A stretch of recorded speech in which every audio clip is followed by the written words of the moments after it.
कहानी की शुरुआत में हमें एक ट्रेन को दिखाया जाता है जो रेगिस्तान के सुनसान और बंजर इलाके से गुजर रही होती है। इस ट्रेन में वर्जिल नाम का एक आदमी बैठा होता है जो चुपचाप ब्रेड खा रहा होता है। उसके सामने एक बेचारी औरत अपने बच्चे को चुप करवाने की कोशिश कर रही होती है। अब कुछ देर बाद जब ट्रेन एक स्टेशन पर रुकती है तो वर्जिल अपना आधा ब्रेड उस औरत को दे देता है और खुद ट्रेन से नीचे उतर जाता है। बाहर निकलकर वो पास की एक छोटी सी दुकान में जाता है और दुकानदार से किसी शख्स का पता पूछता है, लेकिन दुकानदार बिना कुछ कहे टीवी देखते हुए उसे नजरअंदाज कर देता है। फिर वर्जिल ने उससे बाथरूम का रास्ता पूछा तो उसने बाथरूम की तरफ हल्का सा इशारा कर दिया। थोड़ी देर बाद वर्जिल बाथरूम में पहुंचता है और देखता है कि बाथरूम की हालत इतनी गंदी होती है कि वहां खड़ा रहना भी मुश्किल था, लेकिन मजबूरी में उसे वहीं काम करना पड़ता है। इतने में बाहर से एक आदमी आवाज लगाता है और पूछता है, शायद तुम किसी को कंपाउंड ले जाने के लिए इंतजार कर रहे हो। वर्जिल सिर हिलाकर हाँ कह देता है तो वो आदमी चला जाता है। अब बाथरूम से बाहर आने के बाद जब वर्जिल हाथ मुंह धो रहा होता है तो एक और आदमी उससे कहता है, पानी जाया मत करो। इसके बाद हम देखते हैं कि वर्जिल कीथ नाम के एक ट्रक ड्राइवर के साथ कंपाउंड की तरफ रवाना होता है। रेगिस्तान की गर्मी हद से ज्यादा थी, इसलिए वर्जिल ने एसी चला दिया, लेकिन कीथ फौरन उस पर चिल्लाता है और कहता है, एसी से इंजन पर लौट पड़ता है जिससे वो खराब हो जाएगा। इस वजह से अब वो एसी बंद कर देता है। अब बहुत देर सफर करने के बाद अचानक उनके ट्रक का टायर फट जाता है, जिसे बदलने के लिए उन्हें रुकना पड़ता है। वहीं पर उन्होंने दो जंगली कुत्ते लड़ते हुए देखे। कीथ ने एक को तो भगा दिया, मगर दूसरा जख्मी हो चुका था और वो चल नहीं पा रहा था, इसलिए कीथ ने उस कुत्ते को पत्थर से मारकर उसकी तकलीफ खत्म कर दी। अब टायर बदलने के बाद दोनों फिर सफर पर निकलते हैं। रात होने पर वो एक पेट्रोल पंप के पास रुकते हैं और वहीं आग सेंकते हुए कीथ वर्जिल से पूछता है, तुम कंपाउंड क्यों जा रहे हो? वर्जिल कहता है, उसे कंपाउंड में एक काम मिला है। कीथ उसे समझाता है, कंपाउंड में बस मजदूरी मिलती है और कुछ नहीं, लेकिन वर्जिल के लिए मेहनत का कोई मसला नहीं था। अगली सुबह कीथ सो जाता है और वर्जिल ट्रक चलाता है। थोड़ी देर बाद वर्जिल के लिए गर्मी बर्दाश्त से बाहर हो जाती है तो वर्जिल फिर से एसी चला देता है, लेकिन इस बार सच में इंजन खराब हो जाता है। जब कीथ को पता चलता है तो वो गुस्से से वर्जिल पर चिल्लाता है। वर्जिल माफी मांगता है और पास में हल्का होने के लिए चला जाता है। अब वापस आते हुए उसकी नजर कुछ पत्थरों के ढेर पर पड़ती है। उसने एक पत्थर हटाकर नीचे देखा तो उसके नीचे एक सोने का पत्थर निकला। ये देखकर वर्जिल के होश उड़ गए। उसने फौरन कीथ को बुलाया। अब ये देखकर कीथ भी हैरान हो गया और उसने लाइटर निकाला और बोला, अगर ये पत्थर जले और काला पड़ जाए तो ये सोना नहीं है। लेकिन जब उसने जलाकर देखा तो पत्थर में कोई फर्क नहीं पड़ा। दोनों समझ गए कि उनके हाथ असली सोना लग गया है। फिर दोनों ने कुल्हाड़ियां उठाई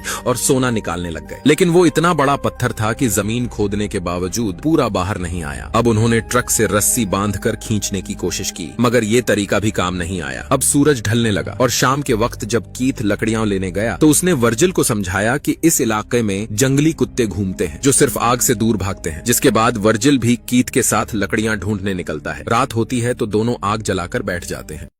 इतना सारा सोना मिलने के बाद रात में वो खुशी से डांस करते हैं। कीथ कहता है, अब तो हमारी जिंदगी पूरी तरह बदल जाएगी। थोड़ी देर बाद कीथ कहता है, हम इतना बड़ा सोने का पत्थर नहीं निकाल सकते, हमें एक एक्सकेवेटर मशीन की जरूरत पड़ेगी। उसने वर्जिल को बताया कि वो कुछ लोगों को जानता है जो उन्हें मशीन दिलवा सकते हैं। फिर उसने वर्जिल से कहा, तुम शहर जाओ और मशीन लेकर आओ और मैं इधर सोने का ध्यान रखता हूँ। मगर वर्जिल ने मना कर दिया। उसने कहा, मुझे शहर में कोई नहीं जानता और मुझे रेगिस्तान में रहने की आदत है, तुम जाओ, मैं यहाँ सोना संभालता हूँ। कीथ ने थोड़ा सोचा और फिर मान गया। अगली सुबह कीथ ने वर्जिल को कुछ खाने का सामान, कैंप के लिए कपड़ा, एक चाकू और एक सैटेलाइट फोन दिया। उसने कहा, मैं एक्सकेवेटर लेने जा रहा हूँ, मुझे 5 दिन लग सकते हैं, लेकिन मैं इससे भी जल्दी लौटने की कोशिश करूंगा। ये कहकर कीथ ट्रक में बैठा और रेगिस्तान की तरफ बढ़ गया। कीथ के जाने के बाद वर्जिल ने टेंट का कपड़ा एक पेड़ से बांधा और अपना छोटा सा कैंप तैयार किया। फिर उसने सैटेलाइट फोन चेक किया, सब ठीक था। अब कुछ देर आराम के बाद शाम होने पर वो लकड़ियां लेने निकल गया। वापस आने पर उसने देखा कि टेंट के पास एक बड़ा बिच्छू घूम रहा था। उसने फौरन एक लकड़ी उठाई और उसे मारकर भगा दिया। रात होने पर उसने थोड़ा खाना गर्म किया और उसे खाना शुरू ही किया था कि उसे दूर से जंगली कुत्तों के भौंकने और लड़ने की आवाज आई। उसका दिल जोर से धड़कने लगा। उसने फौरन चाकू हाथ में ले लिया और सारी रात आंख खुली रखकर बिता दी। सुबह होने तक वो पूरी तरह थक चुका था। अब थोड़ी देर बाद जब वो हल्का होने के लिए गया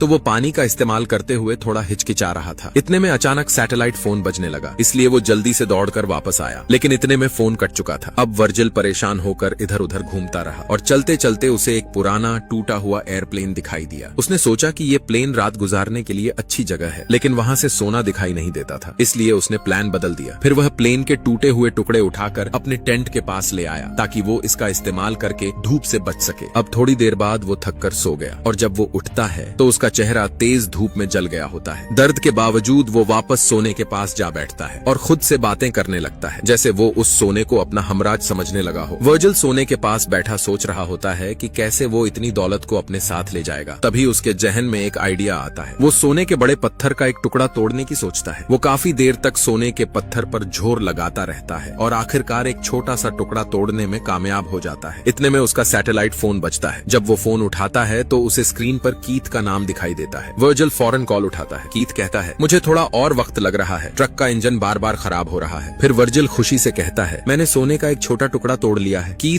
उसे कहता है, बस वहीं रहो और सोने की हिफाजत करो, मैं जल्द लौटूंगा। अब रात होने पर वर्जिल सोने के पास बैठा होता है कि अचानक जंगली कुत्ते इसके आसपास घूमने लगते हैं। उसने तुरंत जलती लकड़ी उठाई और उन्हें भगा दिया। अगली सुबह होने पर उसने एक बोतल में थोड़ा पानी भरा और पीने लगा ही था कि अचानक उसकी नजर एक सांप पर पड़ती है जो उसकी तरफ ही आ रहा था। वर्जिल ने तुरंत उस पर वार करने की कोशिश की, लेकिन सांप बचकर निकल गया। तभी उसे एहसास होता है कि पानी की बोतल गिर गई है और आधा पानी जमीन में सूख गया है। अब उसके पास थोड़ा सा ही पानी बचा था। इतने पानी से ही उसे कीथ के आने तक गुजारा करना होगा। थोड़ा वक्त गुजरने के बाद वो फिर से प्लेन के पास गया ताकि अपने टेंट के लिए कुछ और सामान ले आए। तभी उसने देखा कि कोई उसकी तरफ चलकर आ रहा था। वर्जिल घबरा गया और फौरन प्लेन के अंदर छुप गया। कुछ देर बाद वो शख्स प्लेन के बिल्कुल पास आता है और कहता है, मेरे प्लेन से बाहर निकलो। वर्जिल धीरे से बाहर निकलता है और देखकर हैरान रह जाता है कि वो एक औरत थी। अब उस औरत ने उसे कुछ खाने पीने की चीजें देने की कोशिश की, लेकिन वर्जिल ने कुछ भी लेने से इनकार कर दिया। औरत ने पूछा, तुम यहाँ रेगिस्तान में क्या कर रहे हो? वर्जिल चुप रहा, कोई जवाब नहीं दिया। फिर वर्जिल चुपचाप उठा और वहाँ से चलने लगा। तभी उस औरत ने कहा, तुम कुछ छुपा रहे हो, मुझे लगता है यहाँ कुछ और भी है। मगर फिर भी वर्जिल ने कोई जवाब न दिया और आगे चलता रहा। अब औरत उसका पीछा करने लगती है और बार बार पूछती रहती है कि वो यहाँ तक कैसे आया। आखिर तंग आकर वर्जिल कहता है, अपने काम से काम रखो। फिर वो गुस्से में अपने टेंट में लौट आता है, लेकिन वो औरत पीछे नहीं हटती। वो उसके साथ साथ टेंट तक आ पहुंच जाती है। तभी उसे उखाड़ने लगती है। ये देखकर वर्जिल का गुस्सा फूट पड़ता है। वो गुस्से में अपनी कुल्हाड़ी उठाता है और उस औरत पर हमला कर देता है। एक ही वार में वो वहीं मर जाती है और फिर वो एक गड्ढा खोदकर उस औरत की लाश को दफन कर देता है। लेकिन कुछ देर बाद जंगली कुत्ते वहां आ जाते हैं और लाश को खोदकर खाने लगते हैं। फिर वर्जिल उन्हें डराकर भगाता है और फिर लाश को दूर ले जाकर आग लगा देता है। ये सब करते हुए उसे बहुत दुख हो रहा था।